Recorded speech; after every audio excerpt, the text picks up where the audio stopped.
December 17th, 1944. The Ardennes lay draped in frost and shadow, a pale sun struggling through the thick morning fog.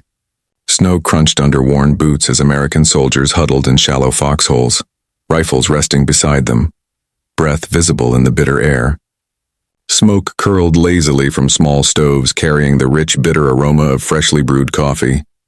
A phonograph crackled somewhere behind the lines, a scratchy melody spilling into the cold, mingling with muted laughter and the faint rustle of cigarette packs being opened. German patrols watched from a distance, eyes widening at the improbable scene. Here, in the heart of winter and the front line of Europe's bloodiest conflict, these Americans moved with a calmness that seemed almost alien. Their faces, pale from cold but softened by brief camaraderie, drank coffee and shared cigarettes while artillery rumbled in the distance. The officers smiled, exchanging small talk and the occasional nod, as if the chaos around them were a distant story. For the Germans observing, it was a contradiction. How could soldiers fight, survive, and even find comfort while shells fell and the world burned? Yet this strange normalcy was about to shape the fate of the Ardennes. By late 1944, the war in Europe had reached a critical phase.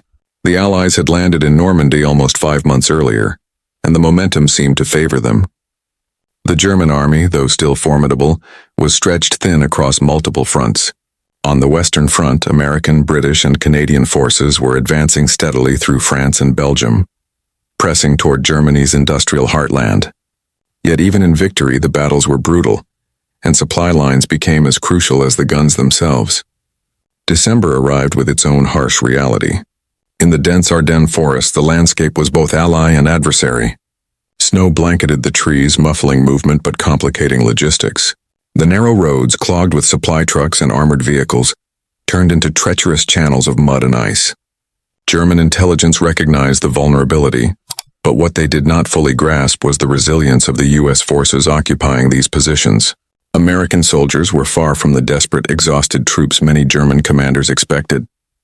Supply chains had been meticulously organized, with the Quartermaster Corps ensuring that every division had essentials: warm clothing, ample ammunition, and, crucially, morale-boosting comforts. Coffee, canned goods, music records, and cigarettes were not luxuries. They were tools of psychological endurance. Soldiers could take a brief moment to sit in the cold, sip steaming coffee, listen to a song, and exchange a cigarette with a comrade. These small routines preserved focus, cohesion, and, in some ways, humanity in the midst of mechanized slaughter. German reconnaissance often reported confusion at what they witnessed. Patrols noted Americans carrying portable phonographs, crates of soda, and packs of cigarettes, seemingly indifferent to the roar of artillery and mortar fire nearby. Commanders struggled to reconcile this apparent abundance with the reality on the battlefield. German troops, increasingly desperate, lacked both the material and the morale that their opponents displayed so casually. Many reports described it as alien behavior, soldiers appearing almost too comfortable amid the terror of the Ardennes Offensive. The contrast became even sharper when the German army launched its surprise counterattack on December 16, 1944. Hitler's plan, codenamed Wacht am Rhein, aimed to split the Allied forces, capture Antwerp, and force a negotiated peace. The Ardennes, considered a quiet sector, was chosen for its dense forests and the expectation that Allied defenses would be light. For American soldiers, however, the sector was anything but quiet. Forward positions were fortified, patrols were vigilant, and supply lines, though challenged by snow and terrain, remained remarkably intact. Morale, sustained by coffee and cigarettes, was more than comfort. It was a strategic advantage. Soldiers reported that even brief breaks with small pleasures renewed their energy for the long day ahead. Commanders noted the difference between units with access to these comforts and those without. Letters and diaries from this period described troops singing around small fires, joking despite artillery explosions, and sharing treats delivered by Red Cross parcels. Music in particular offered a temporary escape. From scratchy phonograph records of swing and jazz to makeshift instruments, these sounds carried beyond individual foxholes and created a shared rhythm of resilience. Even the harsh weather, which might have broken lesser-trained armies, was met with improvisation and preparation. Portable stoves and thermoses were standard equipment, ensuring that coffee remained hot even at the front line. Cigarettes, often traded among soldiers, were more than habits. They were tokens of camaraderie and ritual in the freezing hours. To the Germans watching from across the tree line, these small indulgences appeared absurd. How could a soldier enjoy coffee, laugh over a song, or smoke while the world around him erupted in gunfire and chaos? Yet this paradox would have real consequences. Morale became a weapon as potent as any artillery. American units, sustained by both supply and spirit, were able to withstand the initial German onslaught with discipline and clarity of purpose.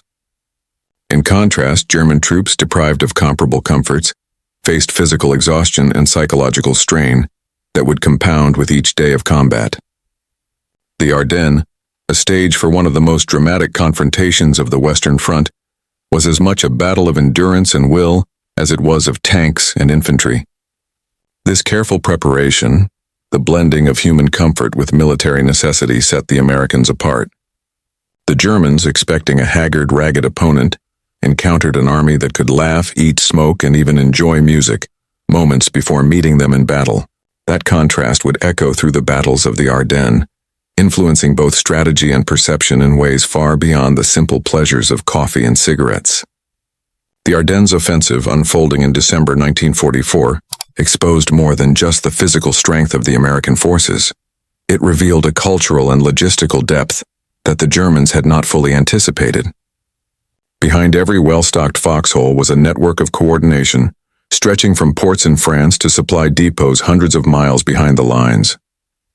Railways, convoys, and meticulously planned delivery schedules ensured that soldiers could rely on essentials, and that included items the Germans considered trivial: coffee, cigarettes, and music records. The Red Cross and other support organizations played an integral role. Parcels of chocolate, powdered milk, canned fruit, and tobacco reached men even in forward positions. Letters from home traveled alongside these parcels, offering emotional reinforcement. The human factor was as crucial as the material. An exhausted soldier receiving a familiar flavor, or a short letter, could find the strength to endure another day of relentless combat. Commanders observed that units with sustained morale performed better under stress, reacted faster to enemy maneuvers, and maintained cohesion even when cut off from immediate reinforcements. By contrast, German units suffered from overstretched supply lines. Fuel shortages, disrupted communications, and scarcity of even basic rations compounded the psychological strain on their soldiers. Reports from the front describe men scavenging for food, improvising shelters, and facing sub-zero temperatures without adequate clothing. The Germans' inability to maintain consistent supply was not a matter of poor planning. It was the cumulative effect of prolonged attrition, Allied air superiority, and the logistical demands of fighting on multiple fronts. American soldiers, meanwhile, moved with a quiet confidence born of preparation. In makeshift trenches, men brewed coffee in portable stoves, exchanged cigarettes, and shared jokes despite the proximity of German artillery. Some carried small phonographs or records, bringing a touch of music to a frozen forest where silence could feel eternal. This routine was not merely for entertainment. It reinforced bonds, provided psychological relief, and subtly reinforced the discipline required for survival. Diaries and after-action reports emphasized that these small rituals were maintained even in moments of extreme danger, showing a remarkable resilience to both fear and fatigue. The Germans observing these behaviors were at first incredulous. Patrols reported seeing Americans eating like in a mess hall, while artillery shells fell a few hundred meters away. Commanders questioned how such apparent luxury could coexist with active combat. Propaganda often depicted war as a matter of endurance and deprivation, yet the U.S. soldiers seemed to defy this expectation. This contrast between German hardship and American morale would become a recurring theme in both field reports and post-war analyses. The environment itself amplified these differences. Snow-covered landscapes, frozen rivers, and narrow forest trails made movement arduous. German troops, struggling with inadequate winter clothing and rations, often arrived at battle fatigued and demoralized. Meanwhile, U.S. forces, insulated by logistical foresight and sustained morale practices, could operate with a measure of normalcy. Leaders on the Allied side understood that morale was not a peripheral concern. It was an integral part of operational strategy.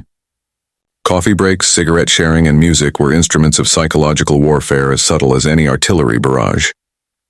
By late December 1944, these preparations would face their ultimate test. The German surprise offensive sought to exploit perceived weaknesses in the American lines. Yet what the planners did not anticipate was how well the Americans could absorb the initial shock while maintaining discipline and cohesion. Small comforts, seemingly insignificant, were now proving their worth on the battlefield. In foxholes, soldiers could rally, maintain situational awareness, and even counterattack with efficiency, while the Germans faced mounting disarray and exhaustion. This contrast between the two armies was not merely anecdotal, it had measurable effects. The Ardennes would demonstrate that logistical foresight and attention to morale could be as decisive as troop numbers or artillery strength. The German disbelief at American soldiers enjoying coffee, music, and cigarettes was not merely a cultural shock, it was an early indication of a tactical advantage that would shape the course of one of the most famous battles of the Western Front. War is often measured in weapons and strategies. Yet in the Ardennes, the human element proved decisive. American soldiers, even in the harshest conditions, relied on small comforts to preserve a sense of normalcy. Coffee, cigarettes, and music were more than indulgences. They were tools of survival. Soldiers could huddle around a makeshift stove, sip a hot cup of coffee, and for a brief moment forget the freezing wind, the artillery echoes, and the unseen German patrols. A shared cigarette or a familiar tune created a ritual of calm, grounding soldiers in camaraderie and reinforcing trust. Diaries from the period frequently recount these moments with vivid clarity. A joke exchanged across a foxhole, a song sung softly over the frost, a shared packet of chocolate offering comfort, and a fleeting taste of home. This human resilience, cultivated in tiny, deliberate acts, would allow troops to endure conditions that might have broken lesser prepared forces. These human comforts had direct battlefield consequences. Commanders observed that soldiers with access to small morale items exhibited higher alertness, quicker reaction times, and greater cohesion under fire. Units capable of sustaining brief breaks for coffee or music could reorganize faster after attacks, maintain defensive positions longer, and launch counterattacks with precision. In contrast, German units, often deprived of such comfort, showed signs of fatigue and diminished effectiveness. Morale, it turned out, could act as a force multiplier, an intangible yet measurable advantage that shaped engagements even before the first shot was fired. The Ardennes Offensive would make this disparity starkly visible, as the initial German assault met not exhaustion, but a disciplined, alert, and surprisingly calm opponent. The ability to supply soldiers with coffee, cigarettes, and music required more than a casual effort. It demanded coordination and innovation. The U.S. Army Quartermaster Corps orchestrated complex supply lines, moving tons of rations, fuel, and equipment across forests, frozen rivers, and muddy roads. Portable stoves and insulated containers ensured that coffee remained hot, even near the front line. Phonographs and records, fragile and cumbersome, were carefully packed and distributed to units that would use them to boost morale. Red Cross parcels and Army canteens supplemented these efforts, ensuring that soldiers had access to small but meaningful luxuries. This logistical precision allowed human comforts to reach soldiers in the same conditions that challenged German troops, transforming ordinary provisions into strategic assets. American officers recognized that morale was not a trivial concern. It was a battlefield necessity. Commanders encouraged routines that included coffee breaks, music, and cigarette sharing whenever possible. Leaders like General Anthony McAuliffe and others in the Ardennes understood that a soldier who felt human, even briefly, could fight with greater clarity and endurance. Officers ensured that supply lines prioritized small comforts alongside ammunition and rations, treating morale items as essential tools of command. Field orders often included instructions for rotating soldiers, maintaining warmth, and facilitating brief periods of rest, acknowledging that psychological stamina was as critical as physical endurance. This focus on leadership extended beyond orders. It fostered trust, cohesion, and a sense that soldiers were valued, directly affecting performance under fire. For German forces, the presence of such comforts was astonishing. Patrol reports described Americans calmly drinking coffee or exchanging cigarettes while the forest around them erupted with artillery fire. Intelligence notes expressed incredulity. How could soldiers maintain such composure and even enjoy music moments before facing German tanks and infantry? To the Germans, these scenes seemed almost unreal. a stark contrast to the harsh deprivation their own soldiers endured. This perception contributed to a psychological disadvantage. When German troops encountered Americans who were not only alert but also cheerful and composed, it undermined their expectations and sowed confusion, affecting morale on the opposing side. Beyond tactics and logistics, the phenomenon raises a broader question. Can small human comforts influence the outcome of large-scale warfare? In the Ardennes, the answer is clear. Coffee, music, and cigarettes were minor in cost but major in impact. They acted as psychological stabilizers, reinforcing resilience, discipline, and social bonds within the unit. They allowed soldiers to retain a sense of identity and humanity, counteracting the dehumanizing effects of prolonged combat. This subtle psychological warfare, maintaining composure, morale, and routine under extreme conditions, proved as critical as any artillery barrage, shaping the flow of battle and the endurance of troops in ways that raw numbers or firepower alone could not achieve. The American approach to morale reflected broader cultural values, individual comfort, shared leisure, and humor even in adversity. Soldiers maintained routines, improvised entertainment, and valued small luxuries, contrasting sharply with German military culture, which emphasized austerity, discipline, and endurance through deprivation. These cultural differences manifested in battlefield effectiveness. American troops, supported by systems that valued their well-being, could absorb shocks, sustain cohesion, and recover more rapidly than their German counterparts. The presence of music, coffee, and cigarettes was a visible marker of this cultural approach, a tangible expression of the human side of warfare that the Germans could neither emulate nor anticipate. The cumulative effect of these angles, human, tactical, logistical, leadership, enemy perception, and cultural identity, was a profound advantage for the U.S. Army in the Ardennes. Soldiers were not merely surviving. They were equipped to endure, adapt, and fight with a psychological edge that German forces found perplexing and ultimately consequential. The morning of December 16, 1944, arrived with a deceptive calm over the Ardennes. Snow lay thick over the forested hills, muffling the movement of troops, tanks, and artillery. Yet beneath this serene white cover, a storm was gathering. German forces launched Operation Wacht am Rhein, aiming to split the Allied lines, capture Antwerp, and force a negotiated peace. Thousands of German soldiers equipped with tanks, infantry, and artillery advanced through narrow, icy roads, hoping to exploit what they assumed were weak American positions. American soldiers were not caught unprepared. Despite the surprise nature of the offensive, the well-supplied units in the Ardennes had already fortified key positions. The small comforts they enjoyed, coffee, cigarettes, music, were more than distractions. They were moments of psychological preparation. Soldiers emerged from foxholes not fatigued and disoriented, but alert and composed. Officers issued calm, precise orders, relying on their troops' discipline and morale. The aroma of coffee, faint and comforting, lingered even as artillery shells began to strike nearby. A quiet anchor amidst chaos. The Germans advanced with confidence, expecting disarray. But their shock was immediate. Patrol reports described Americans calmly manning machine guns, moving supplies, and coordinating artillery fire while maintaining composure. In some cases, soldiers were observed sharing cigarettes or sipping hot coffee, just moments before engaging in firefights. The contrast was jarring. German units, hungry, cold, and psychologically strained, faced opponents whose morale seemed untouched by the freezing wind and the roar of battle.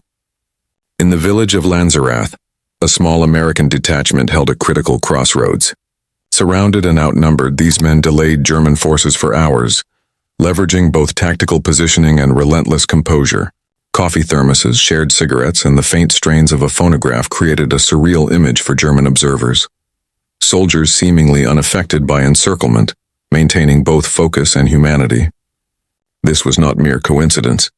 Decades of preparation, both in supply chains and in fostering morale, had produced disciplined troops capable of extraordinary endurance. Artillery exchanges raged through the forest.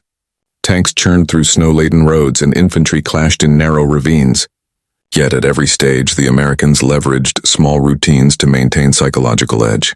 Platoon leaders rotated soldiers for brief rest and refreshment, ensuring that each man returned to his position alert and ready. Coffee breaks were timed, cigarettes distributed strategically, and morale boosted through songs or light banter. Each act reinforced cohesion, counteracting the stress of battle. The German offensive initially made tactical gains, capturing villages and pushing forward along key roads. But the momentum faltered whenever American resistance stiffened. Units accustomed to enduring cold, hunger, and shellfire now demonstrated the compounded advantage of psychological resilience. Every group that could pause for a brief moment of comfort, drink, smoke, or listen to music returned to combat with renewed focus.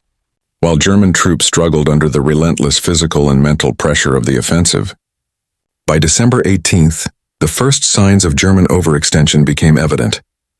The Americans, despite facing the initial shock of the offensive, had absorbed the attack with discipline and determination.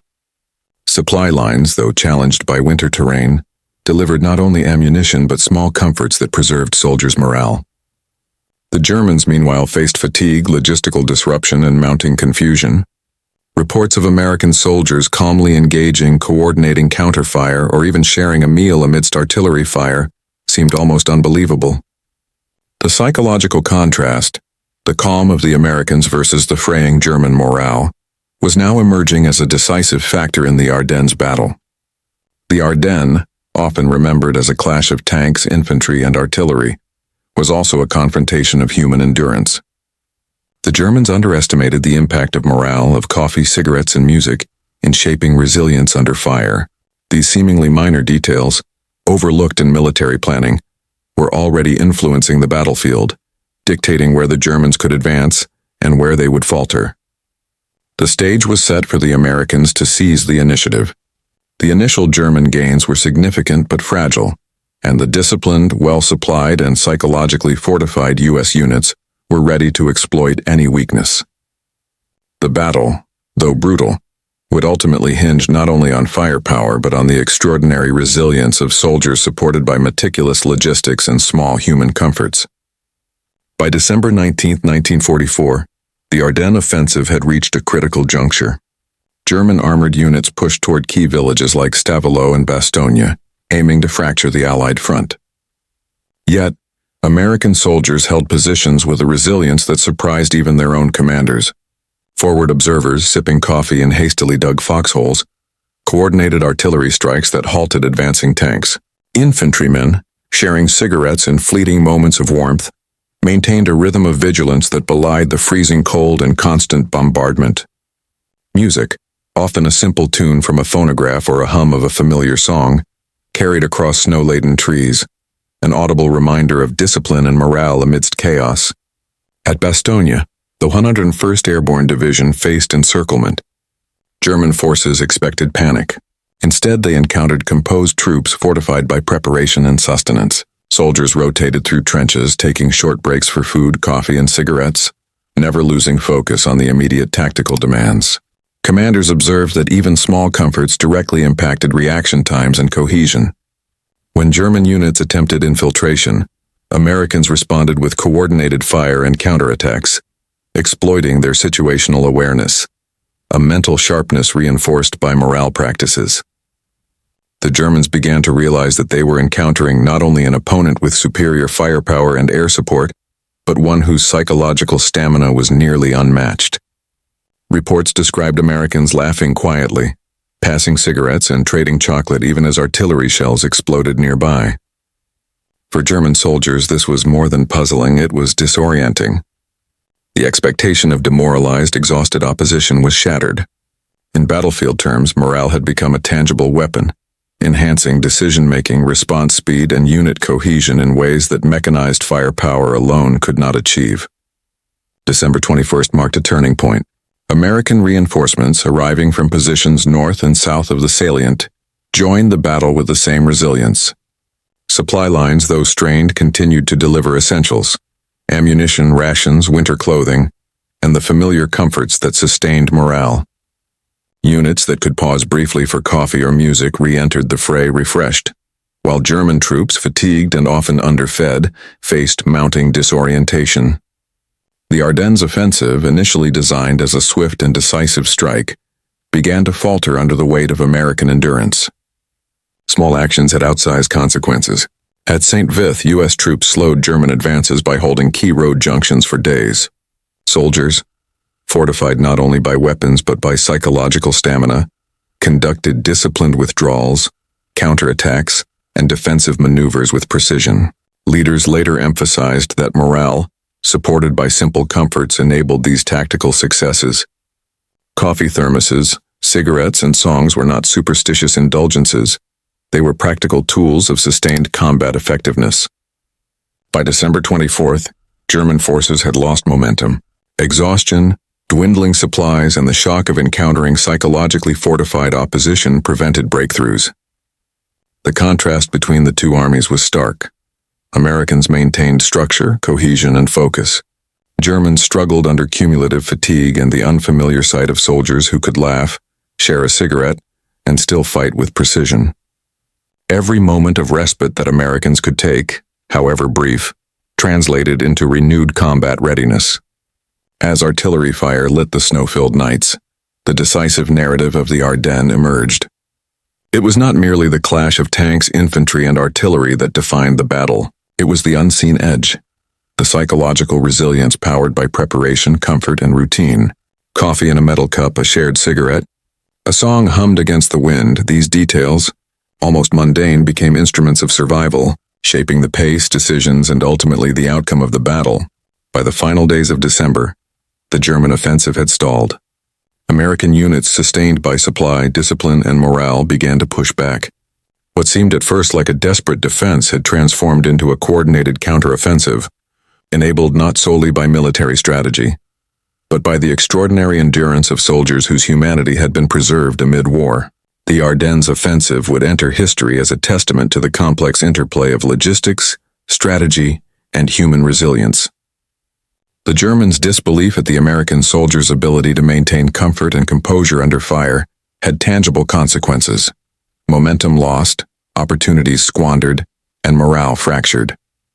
The battle demonstrated with clarity that psychological strength, nurtured through small, deliberate acts, could be as decisive as artillery in determining victory or defeat. By early January 1945, the immediate violence of the Ardennes Offensive had subsided, leaving a landscape scarred by snow, mud, and shattered villages. The German advance had been decisively halted, and U.S. forces were reclaiming lost ground. The initial shock of the attack had tested both armies, but the outcomes were clear. American resilience, bolstered by logistics and morale, had blunted what was intended to be a swift German breakthrough. Reports from the U.S. Army note that soldiers who maintained small routines, coffee breaks, music, and cigarette sharing, exhibited greater endurance, cohesion, and effectiveness even under extreme cold and bombardment. Casualty figures underscored the battle's ferocity. Estimates suggest that German forces suffered approximately 100,000 casualties, including killed, wounded, and captured, while American losses were near 80,000. The toll on the Germans was compounded by the exhaustion of men already stretched thin across multiple fronts. Lack of supplies, severe weather, and the psychological shock of encountering Americans operating with composure and apparent comfort contributed to disarray within their ranks. Conversely, American supply lines, though pressured, had functioned effectively, delivering ammunition, food, clothing, and morale items directly to forward positions. The Ardennes illustrated the subtle yet decisive role of psychological preparedness. Soldiers who could maintain moments of normalcy, drinking hot coffee, sharing cigarettes, or listening to music, remained mentally alert and tactically responsive. Commanders observed that these small comforts were not mere indulgences. They were operational advantages. Units that had access to consistent morale supplies performed more effectively in defensive and counteroffensive operations, while those lacking them, including many German formations, faltered under pressure. German after-action reports highlight the surprising observation of American behavior. Officers noted that U.S. soldiers often seemed unaffected by shell fire or freezing temperatures, sustaining combat operations while enjoying minor comforts. These reports, later archived, repeatedly referred to the incomprehensible calm and extraordinary endurance of the Americans. The contrast was not only a tactical concern but also a psychological one. German troops, accustomed to scarcity and strict discipline, struggled to comprehend an opponent that could fight fiercely while retaining moments of humanity. The logistical achievement behind this morale advantage cannot be overstated. Portable stoves, insulated containers, and coordinated supply chains allowed hot coffee to reach frontline soldiers in foxholes. Cigarettes were distributed strategically, reinforcing cohesion and shared ritual. Music, whether from phonographs or improvised instruments, provided brief escapes yet reinforced discipline and camaraderie. These systems, carefully maintained despite the chaos of combat, amplified the American Army's operational effectiveness, demonstrating that battlefield success relied as much on human factors as on weapons or strategy. The Ardennes also marked a turning point in Allied perception of morale's importance. Commanders recognized that soldiers' psychological endurance, sustained through small comforts, could influence outcomes as much as firepower or numerical strength. This lesson would inform future planning, reinforcing the integration of logistical foresight and human support into operational doctrine. As the snow began to melt and the front line stabilized, the consequences of this battle extended beyond maps and casualty numbers. It became a case study in how morale, culture, and logistical planning intersected to produce a strategic advantage. For the Germans, disbelief remained. How could soldiers survive, fight, and even enjoy coffee, music, and cigarettes under such conditions? The answer lay in preparation, discipline, and a nuanced understanding of human endurance. Lessons that would echo long after the last shells fell in the Ardennes.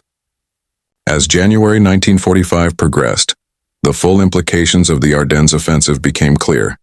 The German army, already weakened by months of attrition and overstretched supply lines, had expended much of its remaining strength.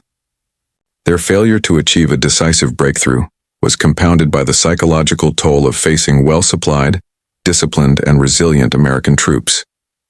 Observers noted that the Germans' expectation of demoralized, exhausted opponents had been shattered. Instead, they confronted soldiers who could maintain calm, focus, and even small comforts under fire, a factor that directly influenced tactical outcomes. American resilience was not accidental. Every cup of coffee, every shared cigarette, every song hummed in the freezing Ardennes reinforced mental stamina. Soldiers maintained alertness during prolonged artillery bombardments and executed complex maneuvers without succumbing to fatigue or panic. Commanders emphasized rotation schedules, short morale breaks, and the preservation of small routines, ensuring that units could absorb stress without collapsing. Diaries and letters from this period highlight the human dimension of this endurance. Laughter shared in foxholes, quiet songs during night watches, and the camaraderie built over hot coffee provided psychological reinforcement that no battlefield training alone could achieve. The impact on German forces was profound. Encircled units struggled not only with snow and ice but with the disbelief of seeing an enemy that remained seemingly unshaken. Officers reported that American composure at Bastogne, Lanzerath, and other key positions disrupted German expectations and eroded confidence. Soldiers accustomed to deprivation and strict discipline were demoralized by the apparent luxury and morale of their adversaries. This psychological disadvantage compounded physical exhaustion, contributing to disorganized attacks, delayed advances, and eventual retreat. Strategically, the Ardennes underscored the critical role of supply and morale in modern warfare. U.S. logistical planning, ensuring that soldiers had not just weapons and rations but also minor comforts, proved decisive. Portable stoves, insulated containers, and carefully maintained supply routes delivered coffee and food directly to frontline positions. Cigarettes, often traded among soldiers, became instruments of social cohesion. Music, whether from phonographs or improvised instruments, offered moments of emotional relief while reinforcing focus and discipline. These seemingly small details translated into operational advantage, sustaining combat effectiveness during one of the harshest campaigns on the Western Front. The psychological edge achieved by the Americans also had longer-term implications. Soldiers who experienced comfort and routine even in battle displayed better decision-making, quicker reactions, and a higher tolerance for stress. The Germans, in contrast, faced the compounded effects of deprivation, harsh weather, and the disorienting observation of an opponent who could fight effectively while appearing almost untroubled. In the aftermath, historians have recognized this disparity as a critical, if often overlooked, factor in the failure of the German offensive. Beyond military outcomes, the Ardennes highlighted the intersection of humanity and warfare. Coffee, music, and cigarettes were minor material items, but they preserved the human spirit in a mechanized, dehumanizing environment. The battle demonstrated that warfare was not solely a contest of arms, but a complex struggle of endurance, morale, and psychological resilience. Units that maintained small rituals of comfort could endure longer, respond faster, and ultimately prevail against opponents with superior numbers or firepower, but weaker morale. The Ardennes would enter history as a stark lesson. The human element, the small comforts, the rituals, the preserved dignity of soldiers, could influence the course of a major battle. German disbelief at American behavior underscored the unexpected power of these factors. While tanks, artillery, and strategy dominated maps and plans, the quiet presence of coffee, cigarettes, and music on the front line shaped the outcome in ways that would echo through military thinking long after the snow of 1944 melted.